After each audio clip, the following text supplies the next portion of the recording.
Hello दोस्तों, कैसे हैं। ग्लोबल पीपल्स एकेडमी में आपका स्वागत है। मैं आनंद कुमार आप सभी का स्वागत करता हूं।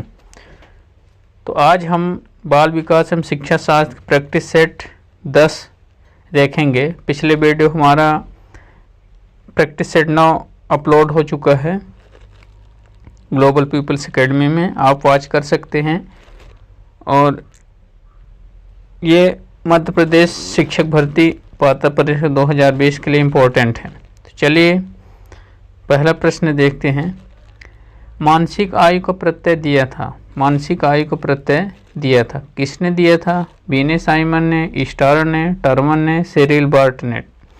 तो किसने दिया था मानसिक आयु को प्रत्यय? बीने साइमन ने। सही उत्तर क्या होगा? बीने साइमन ने मानसिक आयु को प्रत्यय दिया था। चलिए प्रश्न नंबर 2। निम्नलिखित में से कौन सा सीखने का नियम नहीं है? यहाँ देखना है, नहीं है, सीखने का नियम नहीं है। कौन सा? तत्परता का नियम, तनाव का नियम, प्रभाव का नियम, अभ्यास का नियम, है ना। तो सीखने का नियम, इसका सही उत्तर क्या होगा? तनाव का नियम नहीं है ना। तनाव का नियम नहीं है, सीखने का नियम है ना। चलिए प्रश्न नंबर 3 देखते हैं। निम्नलिखित में से कौन सा सीखने का नियम है ना। सीखने का नियम है तत्परता का नियम, प्रभाव का नियम, अभ्यास का नियम, यह सभी। तो सही उत्तर क्या होगा? ये सभी हैं, है ना। तत्परता का भी नियम सीखने का नियम है, प्रभाव का नियम भी है, अभ्यास का नियम। तो सही उत्तर हमारा डी है ना। चलिए अगला प्रश्न देखते हैं। पियाजे मुख्य रूप से किसके अध्ययन के लिए जाने जाते हैं? है ना। पियाजे, जीन पियाजे, है ना। जीन पियाजे मुख्य रूप से किसके अध्ययन के लिए जाने जाते हैं? भाषा विकास, यौन विकास, संज्ञानात्मक विकास, सामाजिक विकास। तो इसका सही उत्तर होता है जीन पियाजे संज्ञानात्मक विकास अध्ययन के लिए मुख्य रूप से जाने जाते हैं।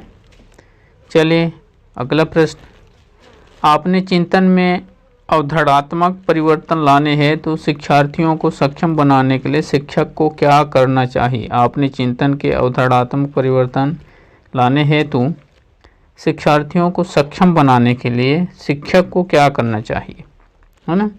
तो उन बच्चों को पुरस्कार देना चाहिए जिन्होंने अपने चिंतन में परिवर्तन किया है। दूसरा, व्याख्यान के रूप में व्याख्या प्रस्तुत करनी चाहिए। ए बी दोनों, इनमें से कोई नहीं, है ना। तो हमारा सही उत्तर होता है ए, है ना। तो आपने चिंतन में अवधारणात्मक परिवर्तन लाने के लिए शिक्षार्थियों को सक्षम बनाने शिक्षक को उन बच्चों को पुरस्कार देना चाहिए जिन्होंने आपने चिंतन में परिवर्तन किया है ना। ठीक है। चलिए अगला प्रश्न देखते हैं। प्राथमिक विद्यालय के कक्षा कक्ष के संदर्भ से प्रक्रिया बाध्यता का अर्थ क्या है? सक्रिय बाध्यता का अर्थ क्या है?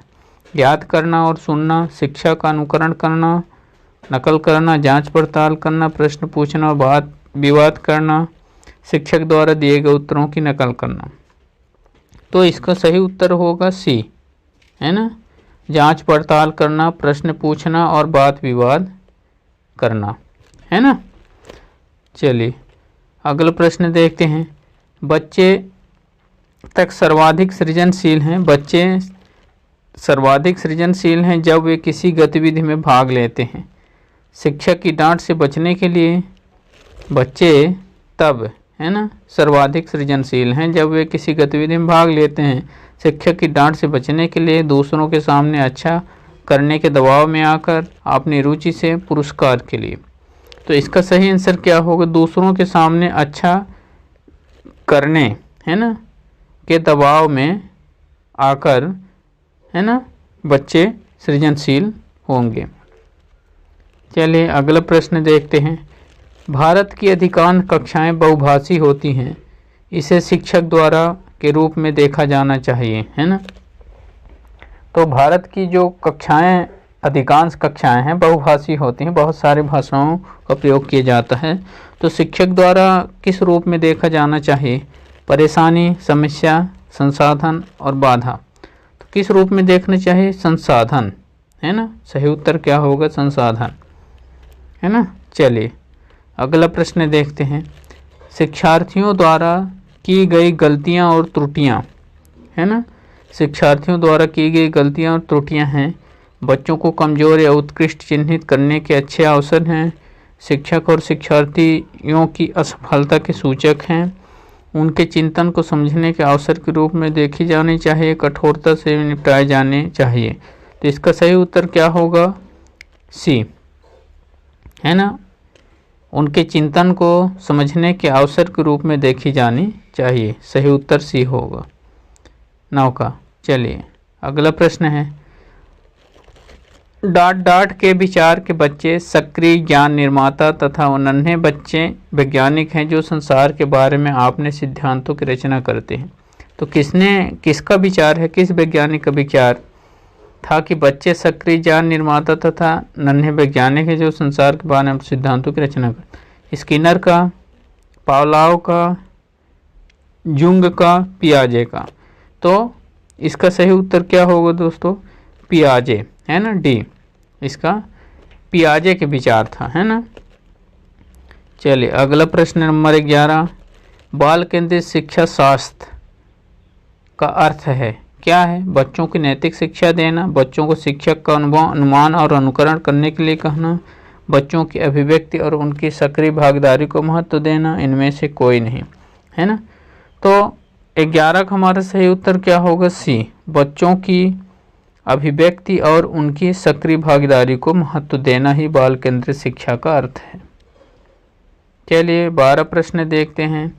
अगला प्रश्न, जटिल परिस्थिति को संशोधित करने में शिक्षक बच्चों की सहायता कर सकता है ना। बहुत कठिन परिस्थिति हो उसको सुधार करने में शिक्षक बच्चों की कैसे सहायता कर सकता है? तो कार्य पर छोटे हिस्सों में बांटने के बाद निर्देश लिखकर उस पर एक भाषण देकर, ए बी दोनों, इनमें से कोई नहीं। तो कार्य पर छोटे हिस्सों में बांटने के बाद निर्देश लिखकर, सही उत्तर हमारा क्या होगा? ए, है ना। जटिल परिस्थिति को क्या संशोधित कर सकता है शिक्षक, है ना, सहायता कर सकता है उनमें। चलिए प्रश्न नंबर 13, शिक्षार्थियों से यह अपेक्षा करना ही विज्ञान को उसी रूप में पुनः प्रस्तुत कर देंगे जिस रूप में उन्होंने उसे ग्रहण किया है ना। तो शिक्षार्थियों से अपेक्षा करना कि विज्ञान को उसी रूप में पुनः प्रस्तुत कर देंगे जिस रूप में उन्होंने ग्रहण किया है, तो अच्छा है, क्योंकि यह शिक्षक के लिए आकलन में सरल है, एक प्रभावी आकलन युक्ति है, समस्यात्मक है क्योंकि व्यक्ति अनुभव की व्याख्या करते हैं, ज्ञान को त्यों पुनः उत्पादित नहीं करते। तो इसका सही उत्तर हमारा 13 का सी होगा, है ना। समस्यात्मक है क्योंकि व्यक्ति अनुभव की व्याख्या करते हैं, ज्ञान को त्यों पुनः उत्पादित नहीं करते, है ना। जैसा बोला गया वो ऐसे नहीं कर सकते हैं, है ना, उसी रूप में नहीं दे सकते, अलग विचार प्रस्तुत कर सकते हैं। चलिए 14 प्रश्न है, जब शिक्षार्थियों के समूह को किसी समस्या पर चर्चा का अवसर दिया जाता है तब उनके सीखने का वक्र कैसा होता है ये देखना है ना। तो बेहतर होता है, स्थिर होता है, अवनत होता है, समान होता है, क्या होता है? सही उत्तर ए हमारा, बेहतर होता है, सीखने का अवसर बेहतर होता है, वक्र, है ना। चलिए प्रश्न नंबर 15, विकास की गति एक व्यक्ति से दूसरे व्यक्ति में भिन्न होती है किंतु यह एक नमूने का अनुगमन करती है। एड़ी से चोटी की ओर, अव्यवस्थित, अप्रत्याशित, संबंध और व्यवस्थित। तो संबंध और व्यवस्थित, सही उत्तर हमारा डी होगा दोस्तों, है ना। संबंध और व्यवस्थित नमूने का अनुगमन करती है। चलिए प्रश्न नंबर 16 होता है, विकास के लिए निम्न में से कौन सा उचित है ना। विकास के लिए निम्न में से कौन उचित है? विकास की जन्म के साथ प्रारंभ होता है और समाप्त होता है। सामाजिक सांस्कृतिक संदर्भ विकास में एक महत्वपूर्ण भूमिका का निर्वाह करता है। विकास एकल आयामी है, विकास पृथक होता है। तो 16 हमारा सही उत्तर क्या होगा दोस्तों? बी, है ना। सामाजिक सांस्कृतिक संदर्भ विकास में एक महत्वपूर्ण भूमिका का निर्वाह करता है। चलिए प्रश्न नंबर 17, व्यक्तियों में एक दूसरे से भिन्नता क्यों होता है? देखना है कि व्यक्तियों में एक दूसरे से भिन्नता क्यों होता है। वातावरण के प्रभाव के कारण, जन्मजात विशेषताओं के कारण, वंशक्रम वातावरण के बीच अन्योन्य क्रिया के कारण, इनमें से सभी, है ना। तो व्यक्तियों में एक दूसरे से भिन्नता होता है वंशानुक्रम और वातावरण के बीच अन्योन्य क्रिया, है ना, एक दूसरे में, है ना, भिन्नता पाई जाती है ना, क्रिया हो जाता है तो भिन्नता पाया जाता है इस कारण से, है ना, वातावरण में। सही उत्तर हमारा सी 17 का। चलिए प्रश्न नंबर 18 देखते हैं।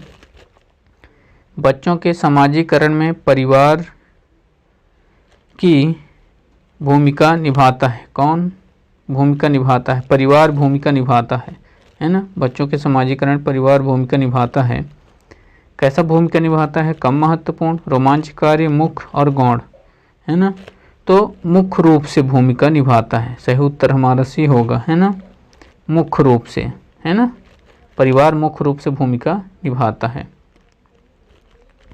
चलिए प्रश्न नंबर 19। डॉट निम्न में मापन के स्तरों में सबसे अच्छा कौन है? नामिक, अनुपात, क्रमिक, अंतराल, है ना। तो अनुपात, यहाँ होगा अनुपात, है ना।